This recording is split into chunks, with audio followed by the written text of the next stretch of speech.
Chapter 1. Melina watched quietly as her oldest sister married the soldier that had broken the spell on the 12 princesses. Emotions warred within her. She was happy for her sister's joy, but still something tugged at her. She was not ungrateful exactly, but purple eyes with gold flecks swam in her mind's eye. Lot's eyes. All her sisters had been only grateful to be free of the enchantment that had made them dance in the Fey Kingdom, preferring not to think about it and quickly forgetting. Melina could not forget. Something deeper than enchantment bound her still. What her sisters strove to forget, Melina remembered. After the water in the bespelled goblet had touched her lips and her mind cleared, she had celebrated with the rest, but as soon as she could slip away, she had gone to write down all that she could still recall, and had, since then, added drawings and notes. Melina wasn't sure why, but she was reluctant to share this with anyone. She couldn't remember a time when she hadn't seen the Fae, though she hadn't known what to call them then. When she was very small, she had told everyone what she saw, but soon learned that no one believed it to be anything more than a vivid imagination, and quickly dismissed her with airy laughter. Then when she was 5, a strict nursemaid had been hired who had thought that Melina's stories were lies of the worst kind, and sought to rid her of them through as severe a punishment as was allowable. Melina had stopped telling anyone about what she saw. But then, on her 13th birthday, the dancing had begun, and had continued for almost 5 years. Almost exactly 5 years, actually. It had been forgotten in all the celebration following the disenchantment and wedding preparations, but Melina had turned 18 only 1 day later. Only one more day, and I would have... What? Melina pondered. Well, something. She felt sure there was some importance in the timing. Shaking her head slightly, Melina forced her focus back to Isabella and Denton, walking down the aisle now both flushed with joy. They had filled the months of wedding preparations with getting to know each other better, and building the trust they knew they would need in each other. Melina thought Denton nice enough, but at 32 he seemed horribly old to her, and his full beard and limp from old war wounds reinforced the idea in her mind. She was glad he had chosen Isabella to be his bride as his promised reward. Isabella was 30, but still looked fresh and girlish, with her cheeks blooming in excitement as they were, and her hair curling gently round her face in the traditional style of brides. For a moment, Bella's eyes met Melina's, and though her smile never left her face, Melina thought Bella had read where her thoughts truly were. Then Isabella was swept past and out of the church. Melina could just glimpse her, and could see by her face and set of her shoulders that although she had resolved to enjoy this day, she would summon her youngest sister soon. The next morning, Melina went for a walk in the castle gardens. As usual, she walked quickly to the farthest edge of the garden until she reached the wooded areas that surrounded the gardens. Once among the trees, she slowed down, took a deep breath, and looked around. To her surprise, she wasn't alone. An old woman sat on a tree stump a little way off. Melina wanted to be alone, so the old woman's presence felt like an intrusion. She nodded politely, then turned to walk away from her. However, the old woman hopped down from the stump and, faster than Melina would have thought her age would allow, caught up to walk by Melina. Melina sighed inwardly and pulled up her best princess face. "How may I help you, good woman?" The old woman chuckled quietly. "I don't know that you can, young princess. I thought I might help you unburden your woes." Melina's eyebrows rose in surprise. How could this old woman possibly know she was troubled? Your face is like a book, my dear. Anyone with eyes can see your feelings written there. Not as happy about being saved as people think you should be. How did you know that? Melina asked before she could stop herself.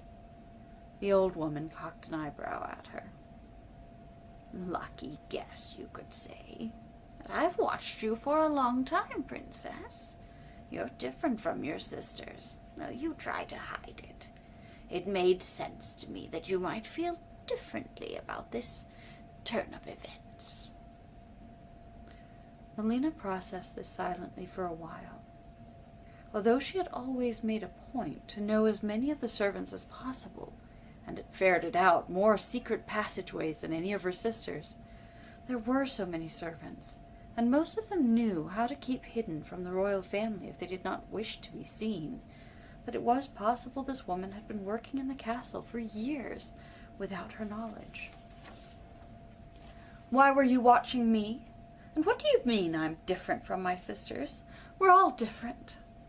Yes, of course you are all different. But you have something unique. You used to tell stories about funny creatures you would see, though no one else could. Oh, said Melina uncomfortably. She avoided talking about her ability to see the various fey creatures as they moved around their world. Nothing to say. I know your old nursemaid thought they were stories and locked you up for telling them. But I'll tell you what, that crotchety old woman wouldn't know a fey if it bit her in the nose. Didn't expect me to say that, did you? He chuckled at her own joke, and continued after a brief silence. Well, I'm old enough to have seen a thing or two in my time, and I know you weren't telling tales back then.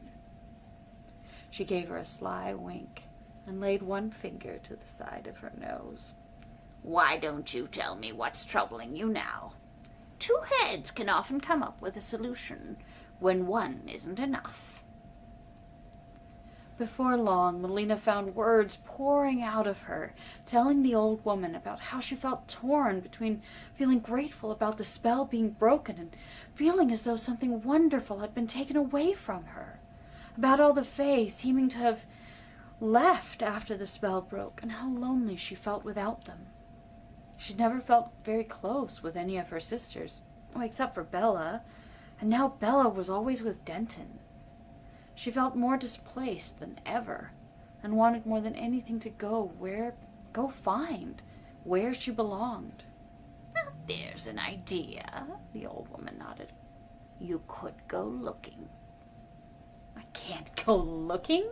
I'm a princess. This is the furthest from the castle anyone will let me go without an escort, and really, if I don't return soon, they'll come looking for me. I can't begin to imagine what they would require before I could leave the castle grounds. Besides, I don't even know where I'd begin. Well, that's the easy part, Princess. You begin by deciding to go. From there, you follow your heart and see where it takes you. As for being a princess, I think you can find a way to go where you want, once you decide you want it. You might be surprised by your own ingenuity and strength. At that moment, they heard the loud, crashing sound of someone tramping unaccustomed through the woods. "Princess Melina!" called the deep voice of a castle guard. Melina shot a look at the old woman as if to say, "See what I mean?" Then, answering the call, ran to join the guard before he came any closer and insisted on bringing the old woman to the castle for questioning. A few days later, Melina was not surprised to be sitting, comfortably secluded on her sister's favorite garden patio. This had always been one of Melina's favorite places to be. It was one of the only places she could truly let down her guard and be herself. Bella looked happy, softer somehow than Melina had remembered seeing her, with her rich dark hair spilling down her back in soft waves. They'd been drinking one of Bella's herb teas and chatting pleasantly about small stuff for some time, when Bella resolutely set down her cup and looked earnestly at Melina. Melina, the enchantment, it's still holding you, isn't it? Your eyes, there's something about them. I can't put my finger on what exactly, but something. Bella ended awkwardly. Tongue-tied, unsure of how to put it into words, how much to put into words, Melina shook her head slightly, then gulped her tea, and to buy some time, she continued to look into her cup after the tea was gone, wanting to answer, but not sure how. Then something caught her eye, by the lilac bushes. She was still there then, the friendly fairy that tended her sister's flowers so lovingly. Bella, do you remember those stories I used to tell about the strange creatures I could see? Bella remembered. Back then, I didn't know what to call them. They don't look like the pictures in our fairy tale books, you know, but after Denton broke the spell, I knew they were fae, not just the ones we danced with, but all the creatures I saw. And I don't know why I can see them and the rest of you can't. Even when we were all going to the castle, you all saw princes, and I saw fae, though the spell never let us talk about it until afterwards. I thought for a while that all of you could finally see them too. I didn't want the spell to break. It was so lovely having all of you there with me, and now it's gone. The light went out of her eyes, and Melina looked downcast and forlorn, her feet tucked under her in the oversized chair. It was different talking to Bella than it had been to the old woman, but one thing was the same. She hadn't wanted to tell either about Lot, the fae she had danced with. She knew her sisters had been content to dance without more than superficial conversation, but the spell had affected her differently. She and Lot had something different, a connection, a friendship, maybe even something more. Gently, Bella took her hand. I'm sorry. I never knew. The sisters sat quietly for a time, each in her own thoughts. I need to find it, Melina said softly. I need to find the entrance to the Fey realm again, Bella. Bella sighed. She had been only 12 when Melina was born and their mother had died, and since then she had done her best to mother her younger sisters, but Melina is the youngest, most of all. Now she was grown, wanting to go out on her own and face untold dangers to find the most dangerous of all. Oh, that was the end of the chapter. To find the most dangerous of all.